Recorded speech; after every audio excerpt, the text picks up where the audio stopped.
हैं। अब आप लोग देखिएगा, रायपुर राजधानी महाराज अज्ञान सिंह का राज दरबार का मेन गेट खोल दिया जाए।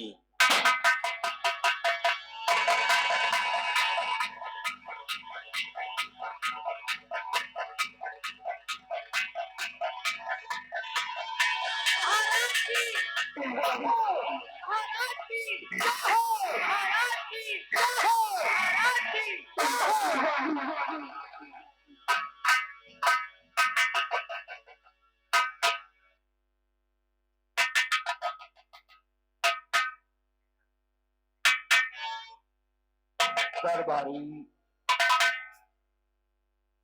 हमारी इस रायपुर राज दरबार के सभी कर्मचारीगण, महामंत्री विक्रम सिंह, आज हम आपसे कुछ जानना चाहते हैं। ध्यान देकर के सुनिएगा। और मंत्री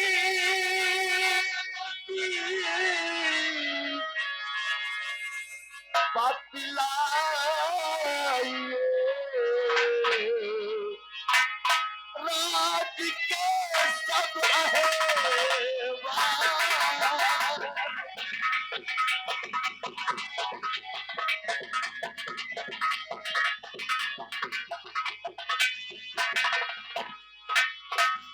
मंत्री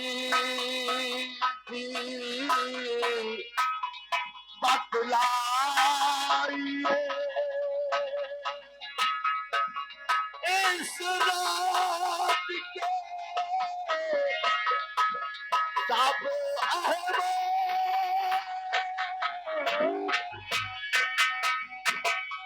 और प्रजा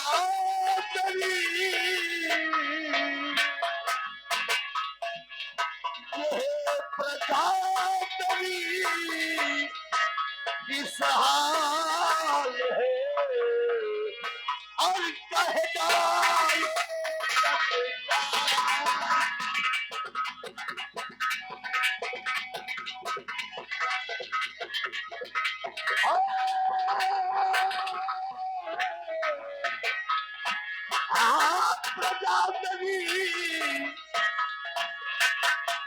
प्रजा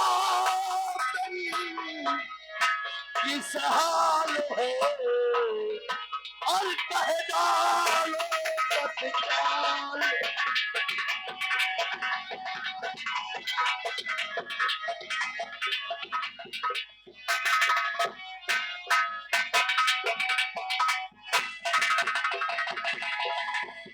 महामंत्री विक्रम सिंह, हम आपसे जानना चाहते हैं कि आखिर हमारी रायपुर राजधानी रियासत के क्या हाल है।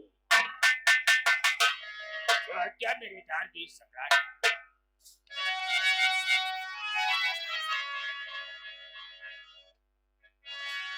हाँ महाराज, आप जैसा जानना चाहते हैं तो हम आपसे अवश्य बताएंगे।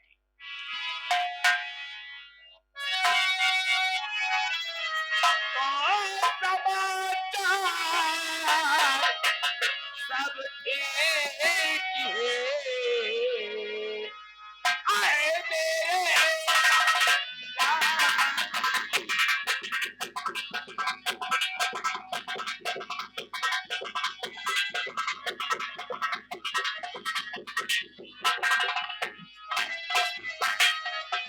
समाचार सब ठीक है आए मेरे महाराज।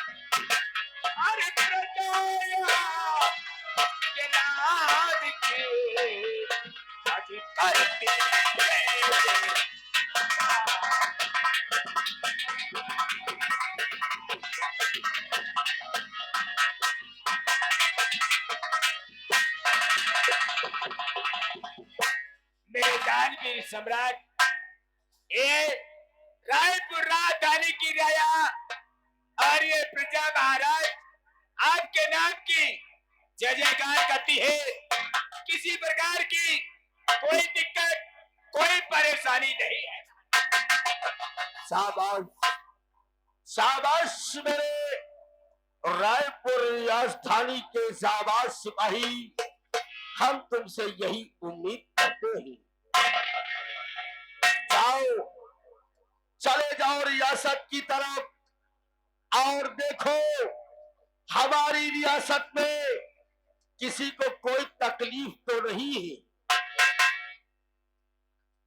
अवश्य मेरे वीर सम्राट, आप जैसा कहोगे हम वैसा ही करेंगे।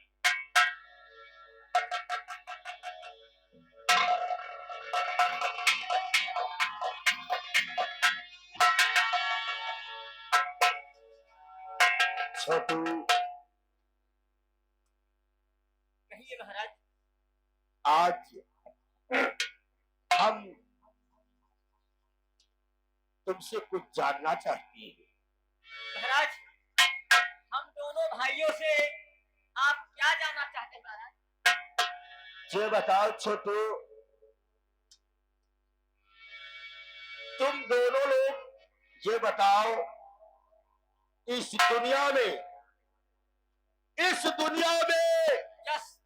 ऐसी कौन सी वस्तु है, ऐसी कौन सी चीज है जो सदा सत्य बोलती है? सही बात कहा महाराज। अगर आपने पूछा है हम दोनों भाइयों से, तो हम अवश्य बताएं। क्यों बताएंगे महाराज? आप तो जानते हैं कि परिवार का आदमी झूठ बोल सकता है, घर की औरत भी झूठ बोल सकती है, गांव का आदमी भी झूठ बोल सकता है, मगर वो ऐसे है वो कभी झूठ नहीं बोलती। अगर आप चाहें तो आपके सामने हम पेश कर दी महाराज। जाओ, आखिर वो कौन सी चीज है जो हमेशा सत्य बोलती है? महाराज, वो सच्चाई के सिवा कुछ जानती ही नहीं, जितना सच्चाई सामने आए उतना ही बताती है। उसका नाम है दर्पण। अगर आप चाहें महाराज तो आपके सामने हम लाके पेश कर दें। जाओ राजमहल और दर्पण लेकर के मेरे सामने हाजिर करो। जैसा आपका आदेश महाराज।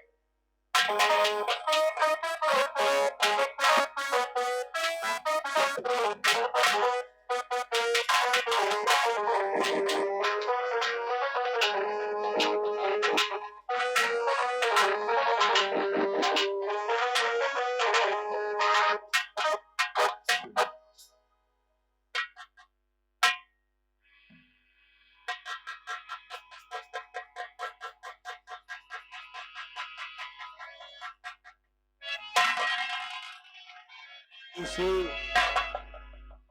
देहात में लोग शीशा कहते हैं,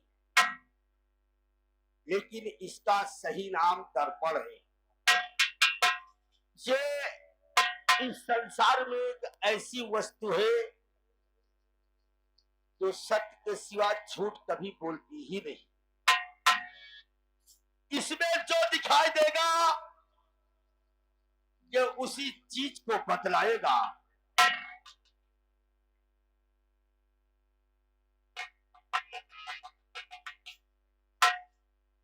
दरबारी, क्या देख रहे हैं?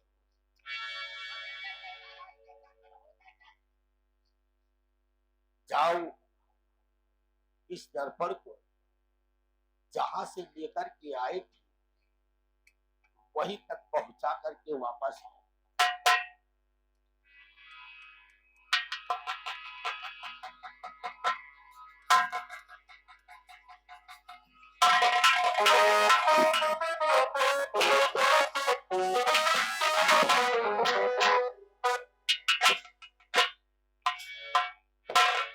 छोटू, जाओ, चले जाओ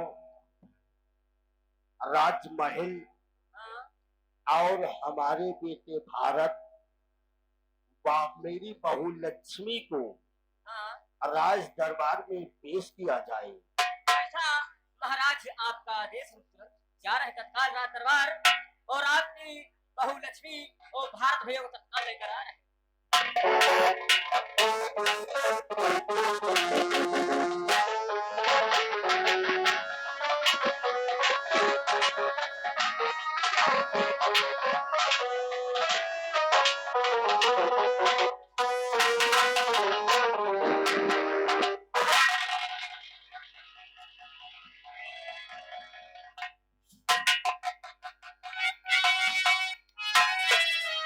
जी, मैं आपसे कुछ कहना चाहता हूँ। और पिताजी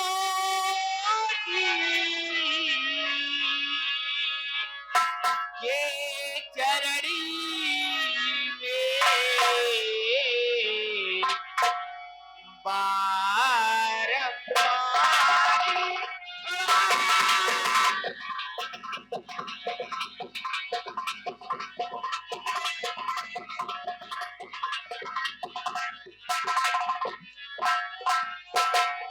पिताजी के चरणी में बारंबारी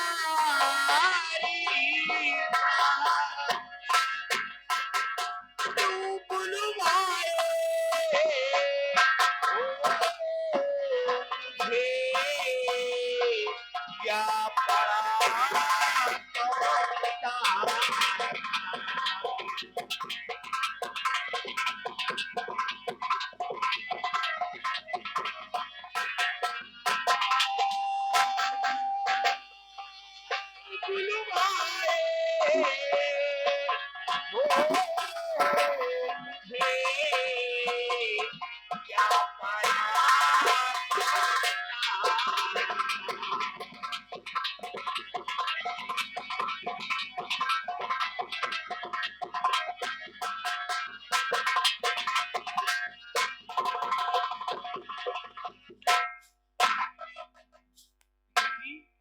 आखिर बात क्या है?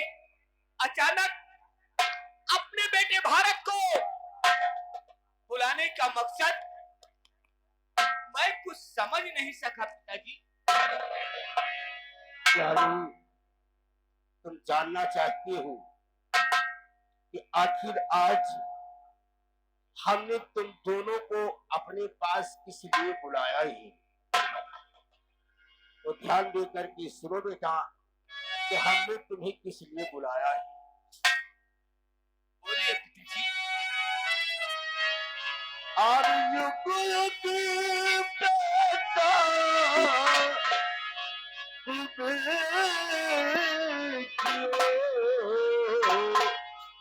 और सदा और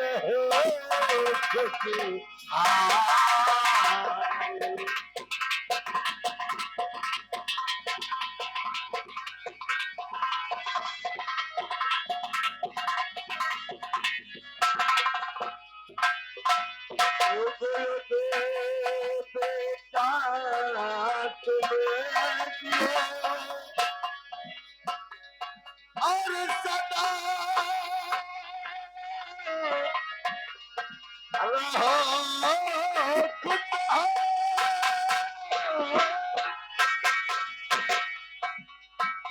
और लखना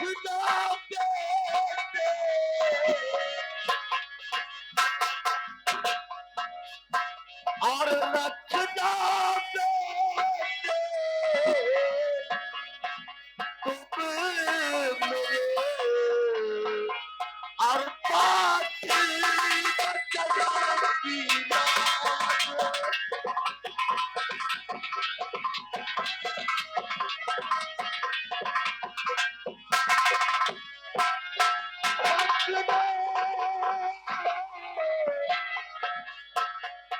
रखना और रखना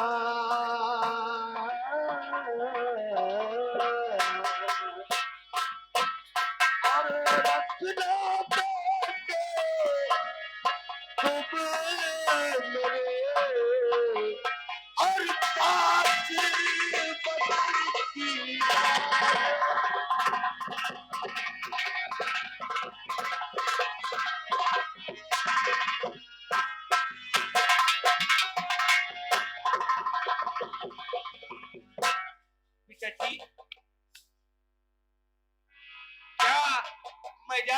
हूँ वो 5 वचन हैं कौन से? यानी तू जानना चाहता है हाँ, जिन्हें हमें लाज रखना है। तो ध्यान से सुन। मेरा दिया हुआ पहला वचन कि तू कभी झूठ नहीं बोलेगा। आपका दिया हुआ पहला वचन, मैं कभी झूठ नहीं बोलूंगा। बहुत अच्छी बात आपने बताई है पिताजी, लेकिन दूसरा वचन क्या है? और मेरा दिया हुआ दूसरा वचन कि तू कभी चोरी नहीं करेगा। आपका दिया हुआ दूसरा वचन है, मैं कभी चोरी नहीं करूंगा। पिताजी, लोक संकट आ जाएगी, यहाँ तक कि हमको खाने तक को मोहताज हो जाएगा, लेकिन मैं कभी चोरी नहीं करूंगा। लेकिन तीसरा वचन क्या है पिताजी? मेरा दिया हुआ तीसरा वचन कि तुम कभी किसी पराई माँ बहन बेटी पर बुरी नजर नहीं डालोगी। आपका दिया हुआ तीसरा वचन है कि अपनी रियाया में जो भी बहन बेटी है, उन्हें बहन बेटी की तरह समझूं। कितनी सौभाग्य की बात है। लेकिन चौथा वचन क्या है पिताजी? मेरा दिया हुआ चौथा वचन है बेटा, मेरा दिया हुआ चौथा वचन कि तुम कभी कभी अपनी रियासत पे अत्याचार नहीं करोगी। पिताजी, अपनी रियाया में मैं कभी अत्याचार नहीं करूंगा।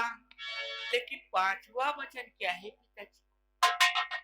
मेरा दिया हुआ पांचवा वचन सबसे अहम वचन है बेटा।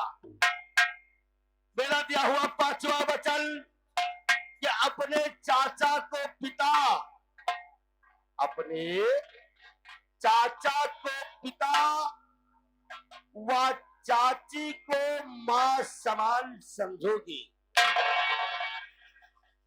पिताजी, आपका दिया हुआ पांचवा वचन है, मैं अपने चाचा श्री को पिता के समान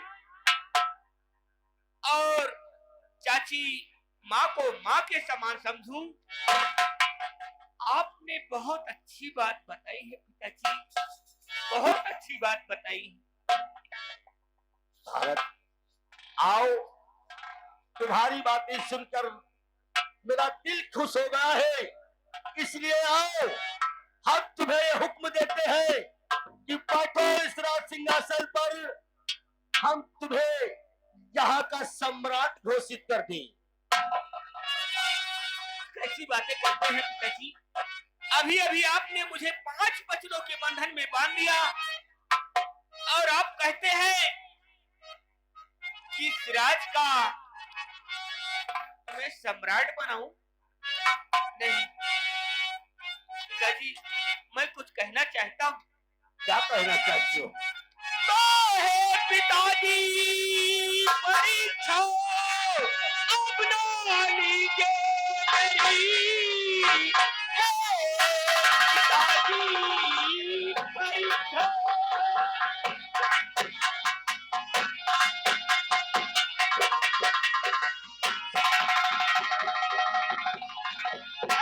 पिताजी परीक्षा न लीजिए मेरी, चाचा चाची है घर में सयाने हुए, राज का भार उनके अब हवाले करो, है बचन 5 हमको तुम्हारे अभी, है बचन 5।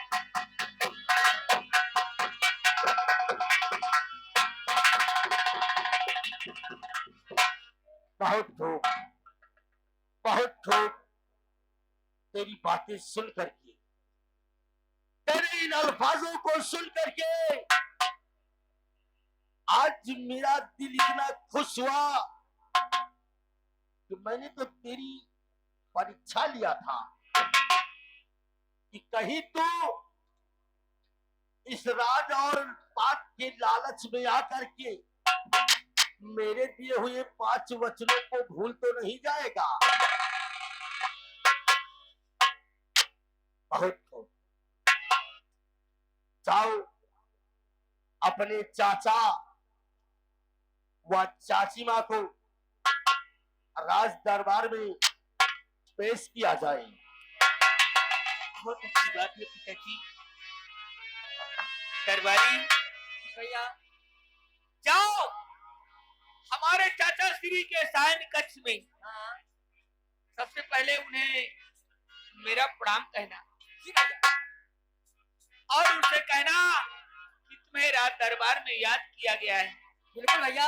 और हाँ, साथ में चाची माँ को भी मेरा प्रणाम कहना जी और उन्हें भी बोल देना कि रात दरबार में याद किया गया है। भैया भैया भारत आपके देश आदेश है हमारा पालन करना भैया।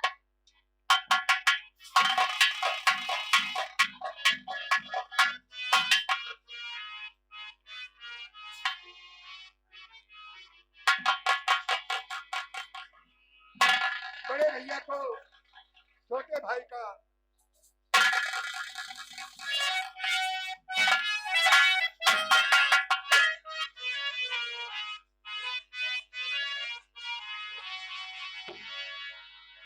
भैया आज हम आपसे कुछ कहना चाहते हैं। क्या कहना चाहती हो? क्या बुलवाए हो मुझे ऐ भैया,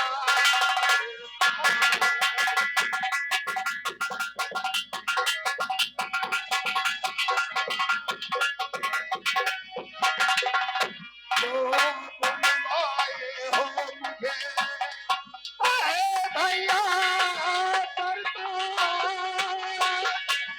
और चेहरा क्यों, और चेहरा क्यों चमकीन है, मुखमंडी क्या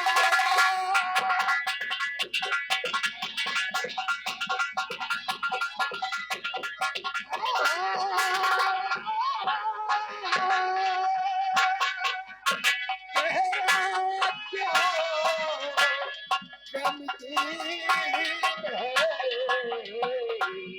मुखमंडी क्या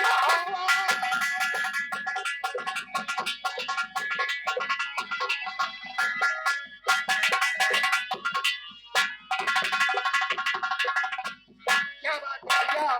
आज पूरे रात दरबार में सबको आने का मकसद क्या है हम जानना चाहते हैं। हाँ बच्चे मैं आपसे कुछ कहना चाहती हूँ।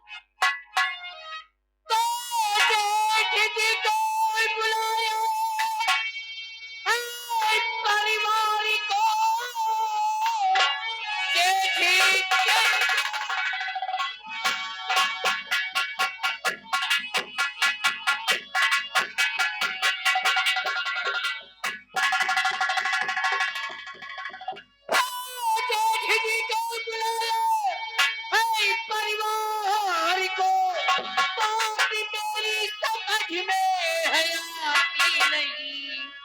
अरे बेटा भारत से किसी अरे पति है।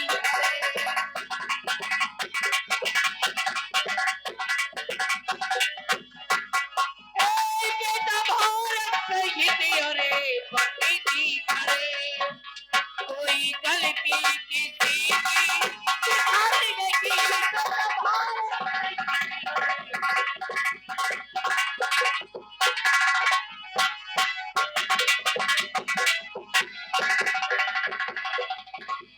हाँ दादा जी, अगर हम लोगों से ऐसी कौन सी गलती हो गई है कि आज दरबार में पूरा परिवार इकट्ठा है।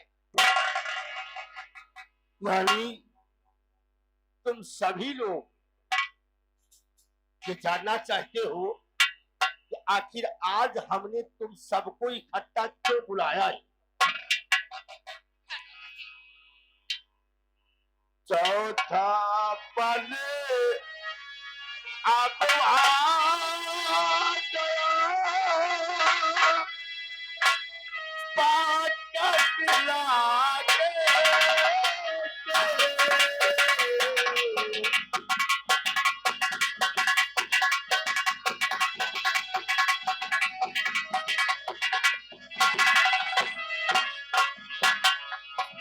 दाता मगरब आ गया और ताकत लागे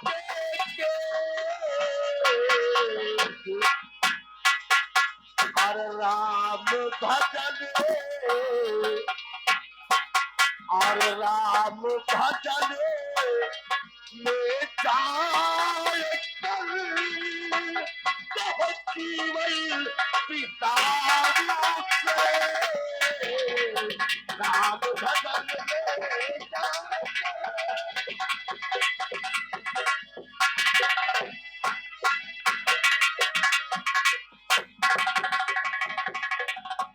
वाह भैया वाह। इसीलिए बेटा भारत, बहू लक्ष्मी और हम और हमारी पत्नी लीलावती को राम दरबार में बुलाने की यही मकसद है। अरे राम भजन करना है, राम भजन करना है तो इस रायपुर राजधानी में एक आलीशान सा मंदिर बनवा दिया जाए और आप बैठकर प्रेमपूर्वक राम का नाम ले प्रभु। हाँ पिताजी, चाचा श्री ठीक कहते हैं। मैं जानता था, मैं इस बात को जानता था भली भांति कि अगर मैं अपनी बात तुम लोगों से कहूंगा तो तुम लोग यही बात कहोगे कि क्यों ना हम अपनी राजधानी में एक अच्छा सा आलीशान मंदिर बनवा दे। अरे भैया, आप बड़े हैं, बुजुर्ग हैं, इस रायपुर राजधानी के सम्राट हैं, आपका कहना कौन नहीं मानेगा।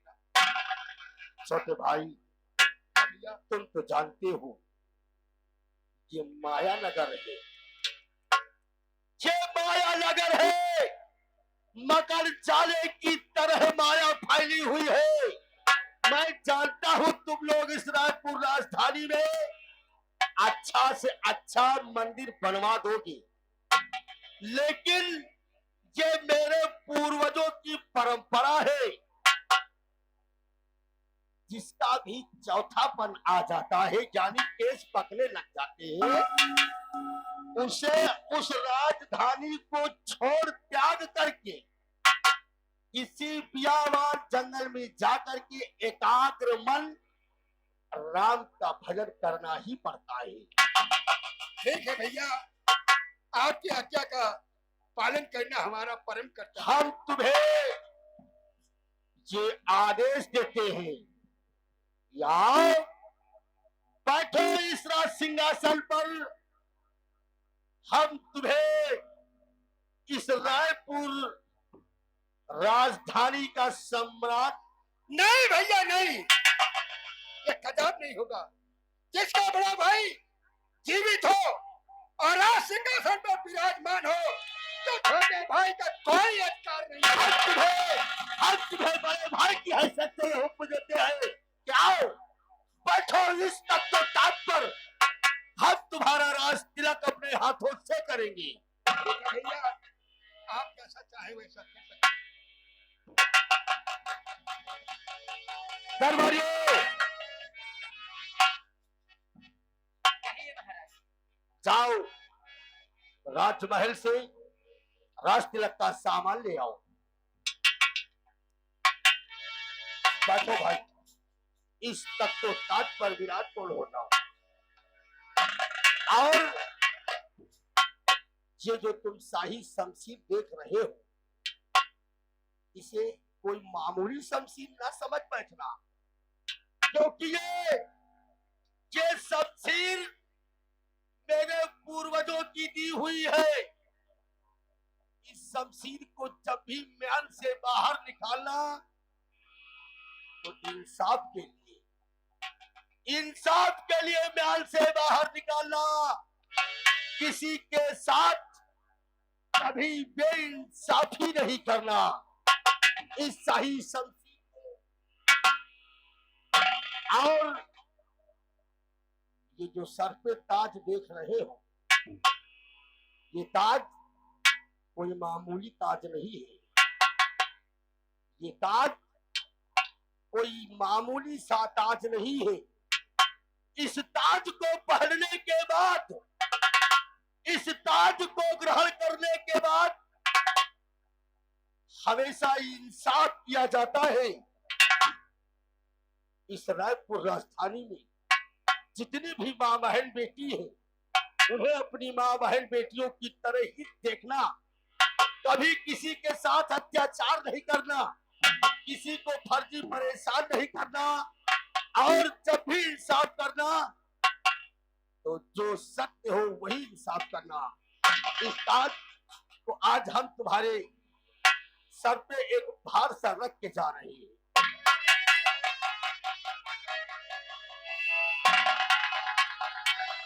महाराज रणजीत सिंह की जय हो, महाराज रणजीत सिंह की जय हो, महाराज रणजीत सिंह की जय हो।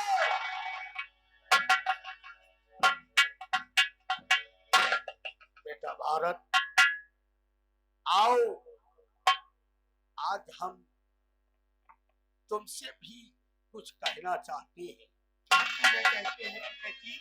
जिस तरह आज तक तुमने मुझे अपने पिता के रूप में देखा है, उसी तरह मेरे न रहने के बाद तुम अपने चाचा को चाचा नहीं बल्कि अपना पिता समझोगी। इनके दिए हुए आदेश को मानना तुम्हारी अहम जिम्मेदारी होगी आज के बाद। और हम तुम्हें अपने पूर्वजों का एक भोले शंकर का लाकेट है। बहुत गौर से देखना इस बेटे, जिस लाकेट को कोई मामूली लाकेट न समझ बैठना। नहीं पिताजी। ये लाकेट मुझे मेरे पूर्वजों ने दिया था। आज इस जिम्मेदारी को हम तुम्हें सौंप करके जा रहे हैं। इस लाकेट को लो और अपने बेटे तुम अपने गले में इसे डाल लोगे, और जिस टाइम से तुम्हारे गले में लाकेट पहुंचेगी, भगवान भोलेनाथ ने चाहा तो तुम्हें कभी कोई कष्ट नहीं होगा। इसलिए इसे अपने गले में डाल लो बेटे। और छोटी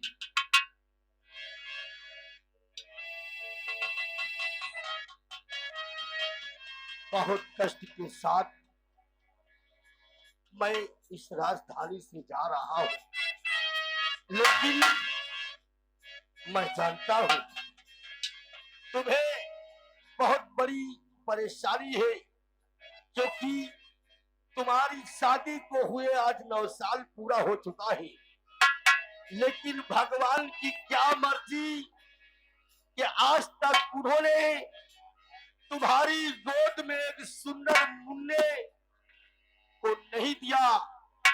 लेकिन ऐ छोटी, हम तुम्हें तुम्हारी गोद में अपने बेटे भारत व अपनी बहू लक्ष्मी को डाल के जा रहा हूं। आज के बाद तुम एक बेटे की मां बन जाओगी। और अब मैं चलता हूं, मेरे जाने का समय हो चुका है। ऐ राजधानी के बाशिंदों, ऐ रायपुर राजधानी में रहने वालों, जिस तरह आज तक आप सभी लोगों ने मेरा सम्मान किया है, मेरी मान प्रतिष्ठा को हमेशा समझा है, उसी तरह आज के बाद मेरे छोटे भाई रंजीत सिंह को, इनकी भी मान प्रतिष्ठा का विशेष ध्यान रखिएगा। और मेरी मेरा अंतिम प्रणाम आप सभी लोगों की तरफ। अरे अंतिम प्रणाम, अंतिम प्रणाम, और मेरी राजधानी अंतिम प्रणाम, मेरी राजधानी अंतिम प्रणाम।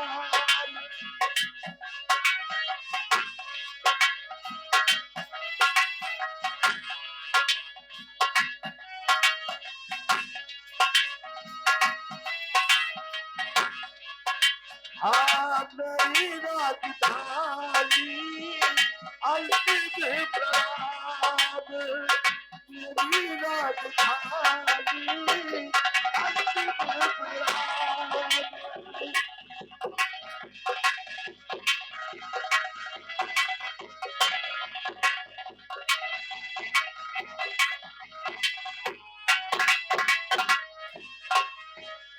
आज तलक तू रही हमारी, अब हो गई बिरारी।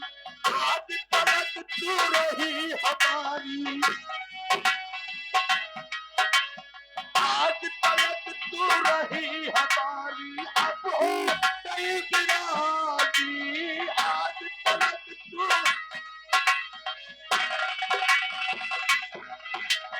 आया विधाता जय जय जीना।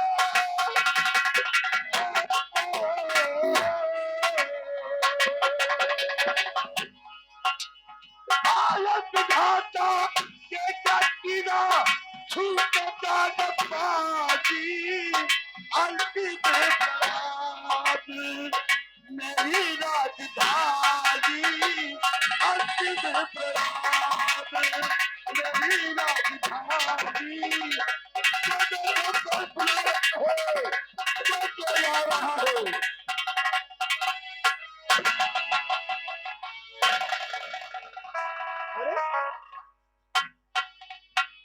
छोटो, अरे भाई सवा शेर नहीं पे शेर आ रहा है। अरे भैया अंतर ध्यान हो गए ना। महाराज तो लौकी डाला हुई। अबे इतना मारूंगा दिमाग खराब हो जाएगा भी, समझे?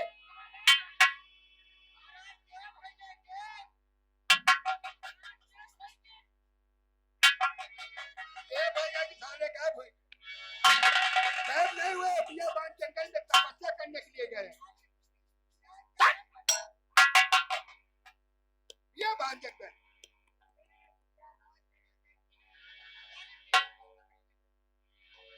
बेटा भारत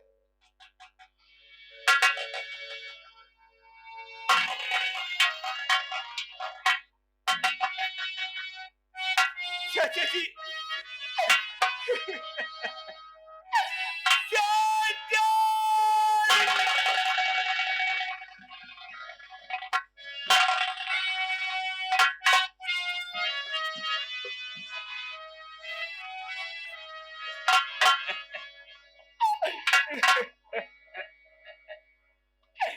और चाचा रो रो के मर जाने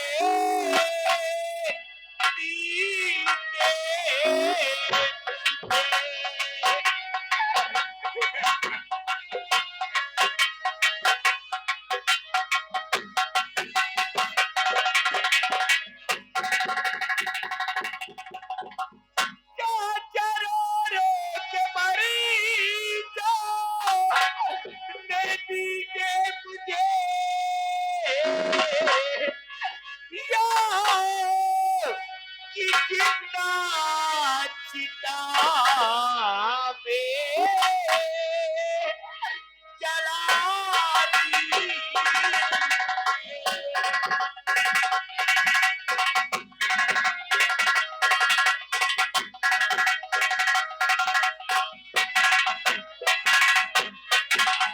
ये घर माँ पिता की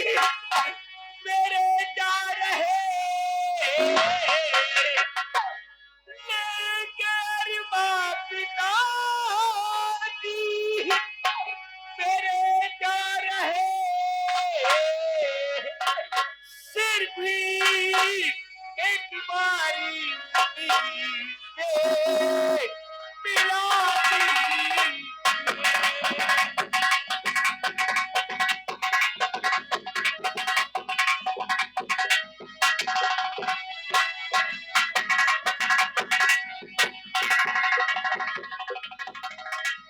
अरे बेटा भारत, अरे पिताजी बियाबान जंगल में तपस्या करने के लिए गए हैं। ये अपने रायपुर राजधानी की परंपरा है। जिसका चौथापन आ जाता है वो राजगद्दी दूसरे को सौंप कर अपने छोटे और बियाबान जंगल में तपस्या करने के लिए चले जाते हैं। अरे बेटा, जब तक हम हैं तुम्हें किसी प्रकार की तकलीफ नहीं होगी। अरे बच्चों को समझाओ, देखो ये क्या भूत सवार।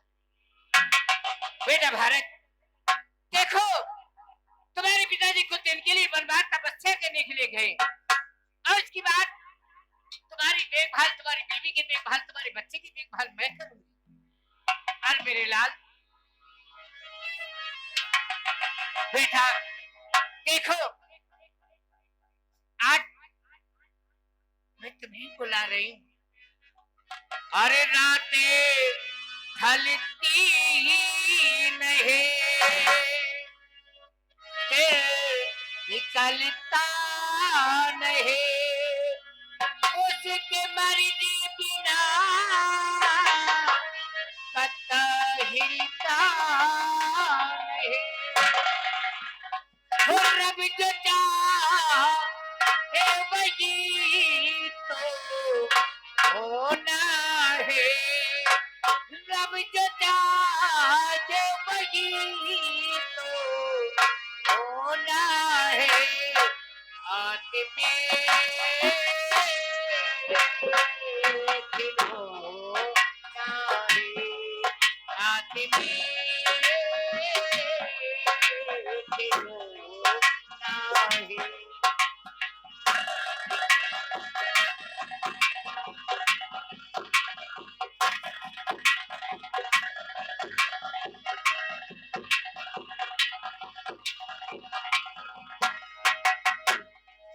रब जो चाहे वही तो होना है, रब जो चाहे वही तो होना है।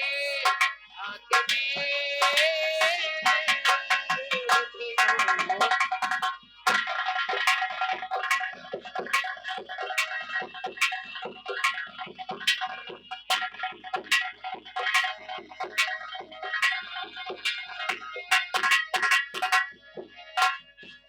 छोटा सा एक घर मिला, घर में मिला है प्यार, तुझको मिला सौगात में,